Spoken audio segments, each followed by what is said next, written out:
एक समय की बात है, किसी गांव में गायत्री नाम की एक महिला अपने 4 साल के पुत्र राधे और सास जमुना के साथ रहती थी। उसके पति का देहांत होने के बाद उसकी सास जमुना उस पर बहुत जुल्म करती थी। सास के कठोर व्यवहार की वजह से गायत्री बहुत दुखी रहती थी। पता नहीं कैसी मनहूस मेरे घर में आई है, आते ही ससुर और पति को खा गई। अब तो तू चाहती है कि मैं भी जल्दी परलोक सिधार जाऊं और तू अपने बेटे के साथ इस घर में रहकर मजे उड़ाए। माँ जी, मैं बस रोटी ला ही रही थी, वो चूल्हे में लकड़ी खत्म हो गई थी इसलिए देर हो गई। ये जरा सी सब्जी डालकर एक रोटी दे दी और तेरा काम खत्म। चुपचाप वो 3 रोटी भी मेरी थाली में रख दे, मुझे पहले ही बहुत तेज भूख लगी है। सुबह से कुछ खाया नहीं। तुम दोनों माँ बेटे तो खा खा कर मोटे ताजे हो गए हो। तुम दोनों को कोई जरूरत नहीं है रोटी खाने की। माँ, मुझे भूख नहीं है, मैंने थोड़ी देर पहले ही एक रोटी खा ली थी, ये रोटी तुम खा लो। मेरे बच्चे, मैं जानती हूँ तू मुझे भूखा नहीं देख सकता, इसलिए भूख न लगने का बहाना कर रहा है। एक काम करते, आधी रोटी तू खा ले, आधी मैं खा लेती हूँ। जमुना की रोजाना की आदत थी गायत्री और राधे को तंग करना, और वो तो बहाना ढूंढ रही थी कि किस तरह से वो गायत्री और राधे को घर से निकाल दे। एक दिन जमुना की बेटी कमला और दामाद उस घर में रहने के लिए आ गए। गायत्री, तुम दोनों माँ बेटे अब इस घर से निकलो। पर माँ जी, मेरी गलती क्या है? भाभी, अब इस घर में मैं और मेरे पति रहेंगे, माँ ने ये घर हमें दे दिया है। कमला बिटिया बिल्कुल ठीक कह रही है, अब ये घर कमला और दामाद जी का है। वो इस घर में जब तक रहना चाहे रह सकते हैं। तू अपने बेटे को लेकर यहाँ से जा। पर माँ जी, मैं राधे को लेकर कहाँ जाऊंगी? कहीं भी जा, मुझे इससे कोई मतलब नहीं। बेचारी गायत्री रोती बिलखती रही, पर जमुना ने उसकी एक नहीं सुनी। उसने अपनी बेटी और दामाद के साथ मिलकर गायत्री को घर से निकाल दिया। वो राधे को लेकर चलती रही। तभी माँ, मुझे बहुत भूख लगी है। राधे बेटा, वो सामने गणेश जी का मंदिर दिखाई पड़ रहा है, आओ वहाँ चलते हैं। सब लोग लाइन में लगकर प्रसाद लो, ठीक है? राधे बेटा, ये लो, भगवान गणेश का प्रसाद खा लो। मुझे यहीं रहकर कोई काम ढूंढना होगा। भगवान गणेश का प्रसाद मिलेगा तो राधे भी भूखा नहीं रहेगा।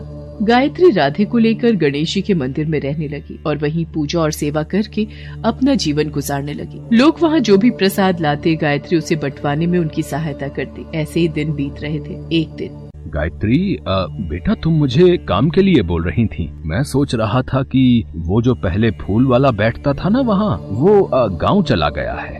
तो क्यों ना तुम जंगल से फूल लाकर उनकी माला बनाओ और यहाँ पर बेचो, तो उससे तुम्हें काफी सहायता मिलेगी।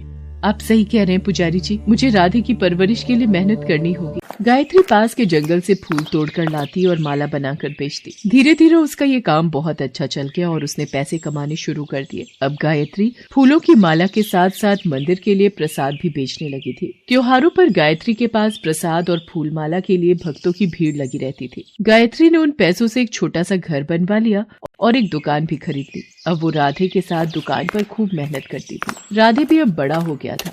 एक दिन वहाँ की राजकुमारी संध्या गणेश मंदिर में दर्शन के लिए आई।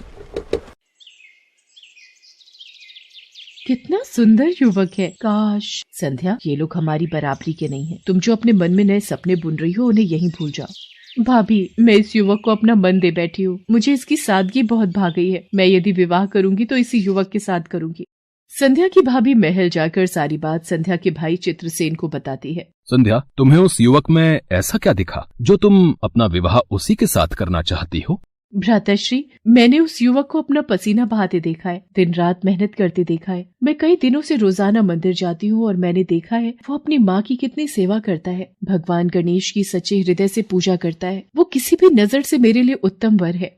संध्या, मुझे तुम पर गर्व है कि तुम मेरी बहन हो। मैं तुम्हारे विचारों से अति प्रसन्न हूँ। मैं तुम्हारा विवाह उस युवक के साथ अवश्य करवा लूंगा और शायद भगवान गणेश भी यही चाहते हैं।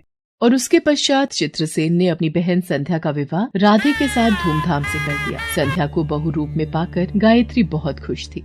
राधे बेटा, संध्या बहू, तुम दोनों गणेश भगवान के चरणों में नमन करो। आज तुम दोनों इन्हीं के आशीर्वाद से दाम्पत्य सूत्र में बंधे हो। हे गणेश भगवान, मेरे इन दोनों बच्चों पर अपनी कृपा बनाए रखना। गायत्री बेटा, तुम्हारे अच्छे कर्मों की वजह से आज तुम्हें भगवान गणेश ने सभी प्रकार के सुख प्रदान किए हैं।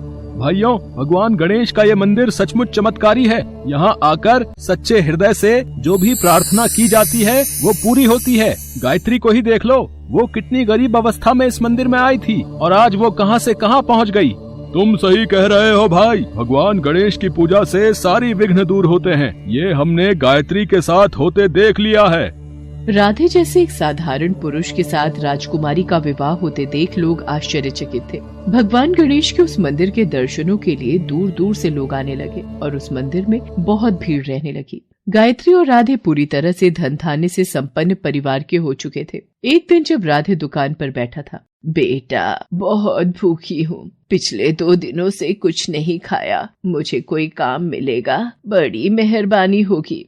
अम्मा जी परेशान मत हो, पहले ये भोजन करो, उसके बाद मैं आपको काम भी बता दूंगा। आप बिल्कुल भी परेशान मत हो। जीते रहो बेटा, तुम्हें बहुत ही अच्छे संस्कार प्राप्त हुए हैं। आज तुमने मुझ बूढ़ी को भोजन देकर तृप्त कर दिया। राधे उस बुजुर्ग महिला को घर ले आता है। अंदर आ जाओ अम्मा, ये मेरा घर है, कुछ देर यहाँ विश्राम करो, उसके पश्चात आप मेरे साथ दुकान की देखरेख करना, यही आपका काम है। स्वामी ये कौन है? बेचारी मजबूर है, 2-3 दिन से इन्होंने कुछ नहीं खाया था। इनकी ऐसी हालत देखकर मुझसे रहा नहीं गया, इसलिए मैं इन्हें अपने साथ ले आया। राधे कौन आया है? जैसे ही गायत्री ने उस बुजुर्ग महिला को देखा, गायत्री चौंक गई। माँ जी आप, और इस हालत में आपकी ये हालत कैसे हो गई? माँ आप इन्हें जानती हो? राधे ये तुम्हारी दादी माँ है। जब तुम बहुत छोटे थे इसलिए शायद तुम इन्हें नहीं पहचान पाए। माँ जी ये राधे है, आपका पोता। गायत्री जब राधे के साथ घर से निकली थी तब वो बहुत छोटा था, इसलिए वो अपनी दादी माँ को नहीं पहचान पाया। जैसे ही जमुना राधे और गायत्री को देखती है, उसकी आंखों से आंसू छलक पड़ते हैं। वो उन दोनों पर अपने द्वारा किए सारे जुल्म और अत्याचार याद करती है और फूट फूट कर रोने लगती है। मैंने तुम दोनों के साथ बहुत गलत किया, शायद उसी पाप का दंड मुझे मिला। दामाद जी ने मार मार कर मुझे घर से निकाल दिया। मैं दर दर भटक रही हूँ। राधे ने मुझ पर दया करके मुझे भोजन दिया, अपने साथ घर लाया। तुमने राधे को कितने अच्छे संस्कार दिए हैं बहू।